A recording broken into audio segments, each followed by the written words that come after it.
അപ്പോൾ എല്ലാവർക്കും നമസ്കാരം. ഇന്ന് ഞങ്ങൾ ഉള്ളത് ഇന്ത്യയിലെ മുത്തുകളുടെ നഗരം എന്നറിയപ്പെടുന്ന ഹൈദരാബാദിലാണ്. ഹൈദരാബാദ് സിറ്റിയിലൂടെയുള്ള ഈ മനോഹരമായ യാത്ര MGBS, മൽക്കാപേട്ട്, ദിൽസുഖ് നഗർ, LB നഗർ കഴിഞ്ഞ് ഹൈദരാബാദിൽ നിന്നും കുറച്ച് ദൂരെയായി ഹൈദരാബാദ് വിജയവാഡ ഹൈവേയിൽ സ്ഥിതി ചെയ്യുന്ന രാമോജി ഫിലിം സിറ്റിയിലേക്കാണ് പോകുന്നത്.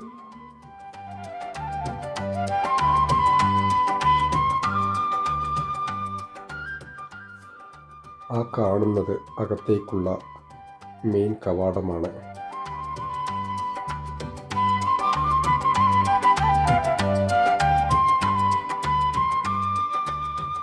അങ്ങനെ നമ്മുടെ വണ്ടി പാർക്ക് ചെയ്ത് ടിക്കറ്റ് എടുക്കുവാനുള്ള കൗണ്ടറിലേക്ക് പോവുകയാണ്. ഇവിടെ നിന്ന് തന്നെ രാമോജി സിറ്റിയുടെ കൂറ്റൻ കോൺക്രീറ്റിൽ നിർമ്മിച്ച സൈൻ ബോർഡ് കാണാം.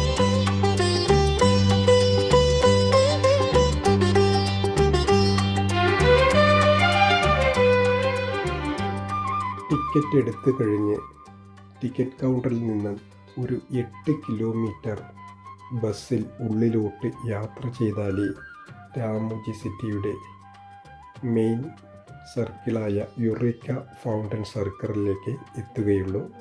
അവിടെ നിന്നാണ് ഓരോ സ്പോട്ടിലേക്കും യാത്ര തുടങ്ങുന്നത്. നമ്മുടെ ബസ് വന്നു. രാമോജി ഫിലിം സിറ്റിയെക്കുറിച്ച് പറയുകയാണെങ്കിൽ ലോകത്തിലെ ഏറ്റവും വലിയ ഫിലിം സ്റ്റുഡിയോ കോംപ്ലക്സുകളിൽ ഒന്നാണ് ഇത്. അകത്ത് കയറുന്ന നിമിഷം മുതൽ തന്നെ ഒരു വേറിട്ട അനുഭവമാണ്. ഒരു വശത്ത് രാജകീയ കൊട്ടാരങ്ങൾ, മറ്റൊരു വശത്ത് വിദേശ നഗരങ്ങളെപ്പോലെ തോന്നിക്കുന്ന സ്ട്രീറ്റുകൾ, പിന്നെ വിമാനത്താവളം മുതൽ റെയിൽവേ സ്റ്റേഷൻ വരെ സിനിമ ഷൂട്ടിങ്ങിനായി തയ്യാറാക്കിയ സെറ്റുകൾ എല്ലാം ഇവിടെ കാണാം.